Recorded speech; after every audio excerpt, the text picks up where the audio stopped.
Hello বন্ধুরা, এটা হচ্ছে টমেটো সস। আমরা সবাই চিনি এবং জানি। তো যারা এভাবে ঘরোয়া পদ্ধতিতে সস বানাতে পছন্দ করেন, অবশ্যই আমার ভিডিওটি ফলো দিবেন এবং পুরো রেসিপির ডেসক্রিপশানে দেওয়া আছে, অবশ্যই দেখে নেবেন।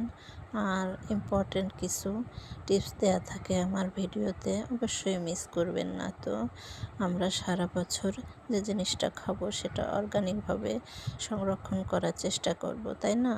তো যখন টমেটো কম থাকে, দাম বাজারে প্রচুর পাওয়া যায়, তখন কিনে এভাবে সংরক্ষণ করতে পারি।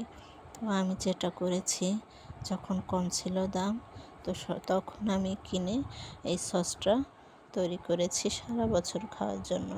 তো পুরো ভিডিওটা দেখবেন এবং লাইক শেয়ার দিয়ে পাশে থাকবেন। আর প্রতিটা নিয়ম নীতি মেনে কাজ করলে আমাদের প্রতিটা জিনিস